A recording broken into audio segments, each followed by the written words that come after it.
Welcome back, guys, to the third part of our Red Cartel podcast. A bit of a different format this week, but this part of the podcast, we're going to be talking about kind of the best of the rest. So, like some big talking points from the other games that happened in the Premier League this season, this weekend. So, kind of kicking off, Leon, where do you want to start, mate? So I want to start with my favourite topic, which is having a laugh at Man United. So Yes. I want to do two things, and I'll sum it up really quickly. Defending was terrible. Bait manager. And the best thing about it, just to carry on the theme, Delict. Oh, there's three men back there. Must be worth 80, 90, 100 million, that geezer. Don't worry, though. We're going to base all of our defending on what's the time, Mr. Wolf. Yeah. It was great to see United conceding in the 95th minute to lose the game. I'll probably have to take back my kind words to Harry Maguire. Was a bit shocking with that defending. I think the main thing that I wrote about the game was Man United's defending is a joke. So and I've basically spent the last 5 pods with you, Leon, defending United and saying they've sorted out their defending, but I got that wrong. Another bit of a talking point, which was quite funny, Xerxes forgetting the offside rule and trying to nick the goal to make it 2-1. Well done. And also, I was speaking to my brother, who's a Man United fan. He can't understand it. I can't understand it. How Garnacho cannot get into that side is beyond me. Well, they've got Ten Hag as a manager.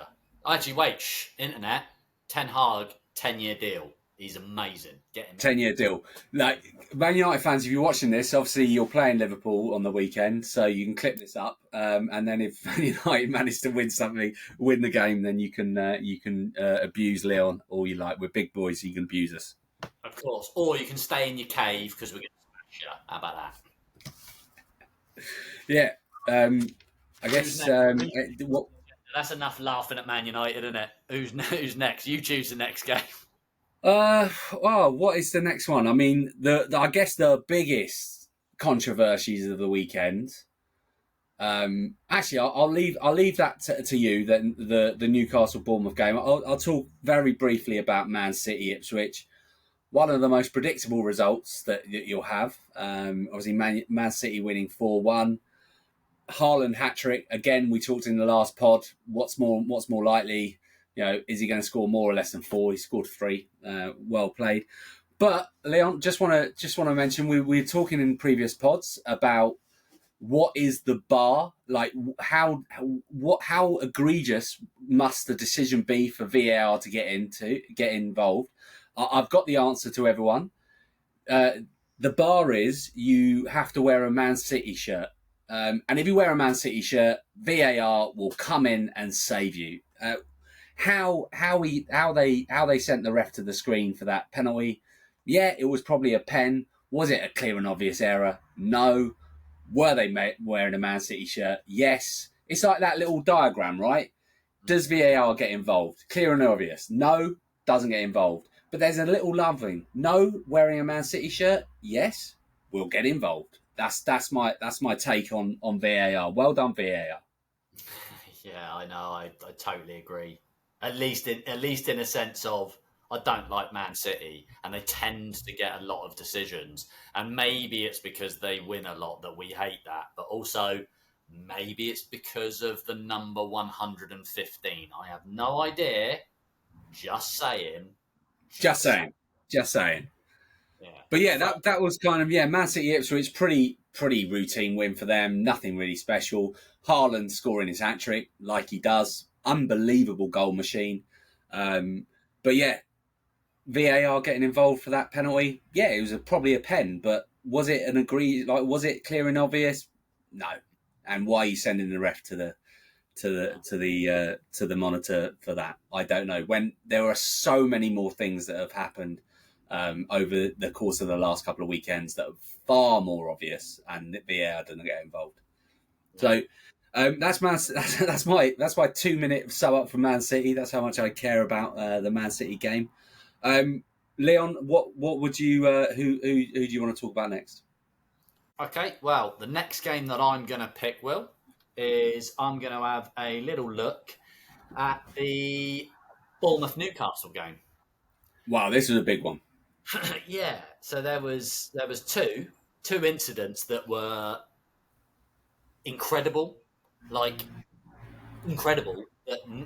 So everyone knows what they are, right? So first is the Bournemouth goal that was then VAR'd in the weirdest possible way you could ever VAR. And if anyone watched Match of the Day too, you also got to see the like UEFA and FIFA picture, like the diagram of what handball is and isn't. And not only was it the most ridiculous load of shit I've ever seen in my life, but it made no sense because the ball hit him here and they had like a green bit where it's like if it hits there, it's okay. It doesn't It's make any sense. it's crazy. Maybe it's different. Like I've got quite a long sleeve on my t-shirt, right? Maybe if it hits my sleeve, but yeah, like that, like the Bournemouth manager was saying, we got quite short sleeves. You know, come on, guys. But one thing that annoyed me the most about that was the fact that they didn't even send the ref to have a No, look at it. no, They were like, it's a factual handball. but So it isn't. unbelievable. Doesn't make any sense. And it should never have been disallowed. If Alan Shearer immediately tweets, Bournemouth should have won that game, that's disgraceful, you know someone's done something wrong because he's like the biggest magpie I've ever seen. You know, it's like I know. Jesus. So Crazy. it's Crazy. insane. Should have been given as a goal. Ridiculous decision. VAR is mostly terrible. And the other thing was, again, I don't understand why VAR didn't get involved in this. If we're picking out of the City thing, that goal and this, Joe Linton like headlocking and pulling the goalie down to the floor, just like nonchalantly as he's running past, stopping a like, how is that any different to a player pulling a player down when he's like going to attack and they get an instant yellow card no matter what, except for no one does it where they grab the player around the neck and like drag him to the floor like that, where his legs go up in the air because he's been ragged. Violent play, like how VAR has not looked at that and gone, this is violent. Look, I know it's a different sport, but in rugby, that is a red. Like you're Man, getting sent off, and that's yes, rugby. yeah, it's insane. It's crazy. I can't believe Joe Linton didn't get sent off for that. I mean, Newcastle players have had form for clotheslining and people in the face and getting away with it. But yeah, crazy. One positive I'd say from that Bournemouth game is Semenya, the Bournemouth player. What a player! What a Yeah, player! Like he absolutely destroyed Newcastle that game, yeah. and yeah, superb player. Really impressed with him. Back up for Saka? Question mark. Maybe, but you know, if he plays in the Premier League, he's played a couple of good games. He's £50 million, so I don't think we'll buy him. Yeah, true. So let's put that to bed. What game are you going to pick? There's only, I think, 2, 3 left. Oh, of course, Chelsea versus Wolves. Chelsea winning 6-2. Yeah, Mosquera, the Wolves defender, is officially a dirty player. Like yeah, he is one that will get sent off multiple times this season. I'm sure of it. Um, yeah, one thing I Chelsea won 6-2. I looked at the XG. Wolves had a 1.92 XG. Chelsea had a 1.56 XG. So really, and if you look at if you watch the game, Wolves should have been home and dry by the end of the first half. They had so many good chances, but fair play to Chelsea. They had this manic 5-10 minute period in the second half where they just blew Wolves away. And yeah, fair play to them. Well done. I'm not that doesn't worry me about Chelsea. I think that was there'll be games like that for Chelsea this season where they'll blow teams away, but defensively they were so open, yeah. They were. unbelievably open. Mhm. Wolves can't be creating that many chances against you and hitting the bar twice and should be 4-0 up at half time against you if you're going to be good. That can't Yeah, happen. because really Chelsea's 2 goals was a bit of a tame header from Jackson at the beginning, and then Cole Palmer really, really good inventiveness. And shout out to Sanchez. What a ball! What a bit of vision from a goalkeeper to start that attack as well. All round good goal. Palmer did very well. Lovely bit of vision, lovely bit of understanding of where he was in the pitch and where the keeper was, and a beautiful chip. But yeah, apart from that, yeah, Chelsea, how they won 6-2, I don't know.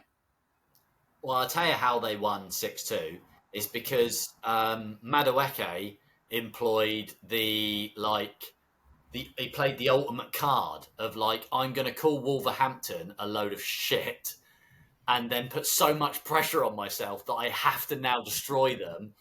And so he did. Yeah, very good game from very good game from him, and really showed a lot of extra things that you hadn't really seen from him. The fact that he can go both ways, which is so dangerous for a winger to be able to do against a defender. If the defender doesn't know whether they're going left or right. Good shots, good goals. Yep. First one was deflection, but yeah, good all round play for him. Standout player. Cole Palmer played very well, but Chelsea they should have been probably 4-2, 5-2 down at half time. No, I totally agree. Absolutely, totally agree. And the last thing I'll say about Chelsea is that Madueke is average at best. Probably, but had a very good game. Against Wolves, yeah. He did well against a Wolves side that should have beat Chelsea. It's insane. Like, Chelsea are about as good as Wolves, even though they beat them 6-2. Yeah. I mean, that wasn't the Wolves side that played against Arsenal. I mean, that just wasn't the case. Last season, yeah, when they're just like, they were just really hard to beat, and all of a sudden conceded 6. I can't remember the last time under Gary O'Neill. I don't even think they ever had conceded 6. It's madness. It is madness, mate. It is madness. The other games really, there's nothing really to write home about. Nothing to interest kind of Arsenal or Liverpool fans. I don't think. I mean, the only thing I'd say Leicester, Fulham versus Leicester.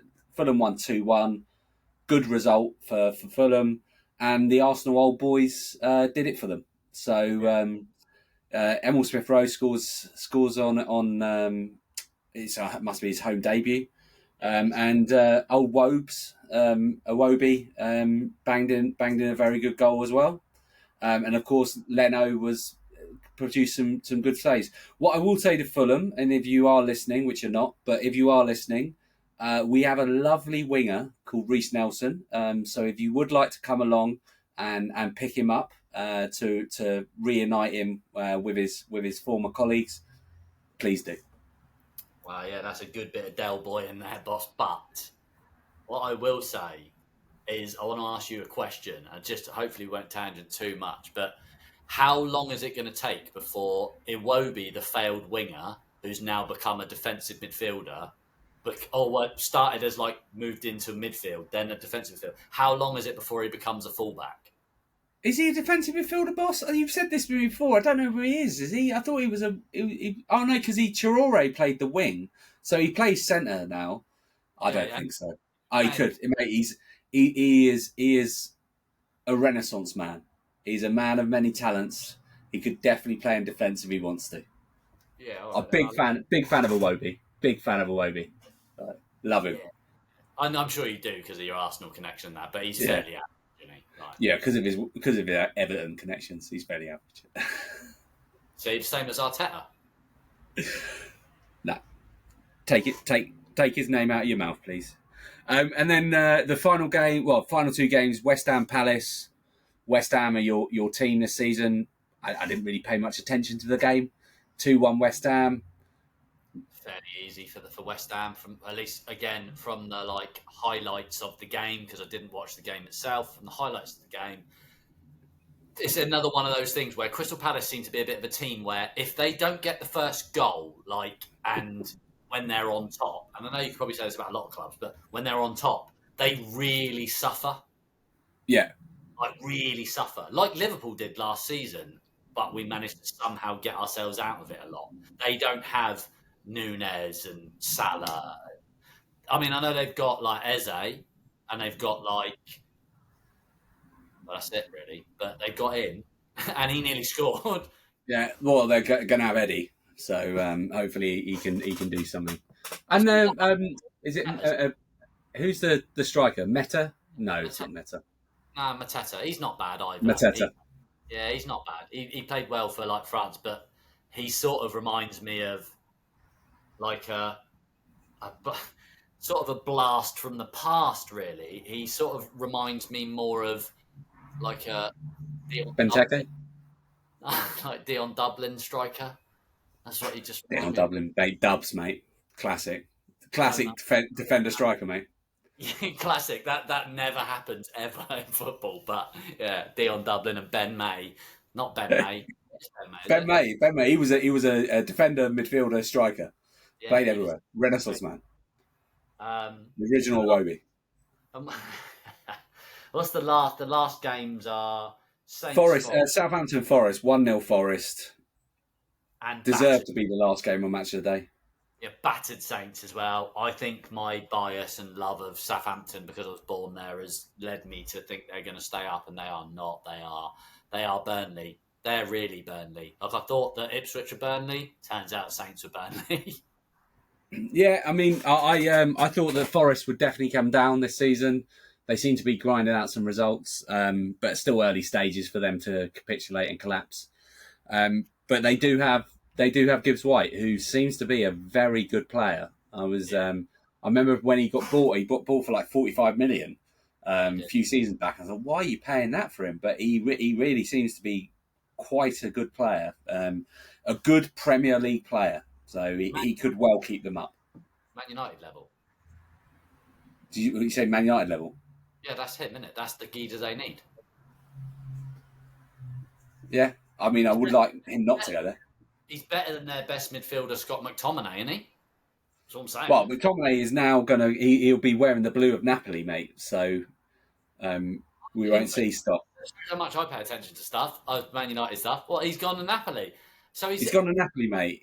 He's how has he's he got re an upgrade? How has he got an upgrade from Man United? That's insane. Like, what the hell's going Conte, on? mate. It's Conte. That's so good.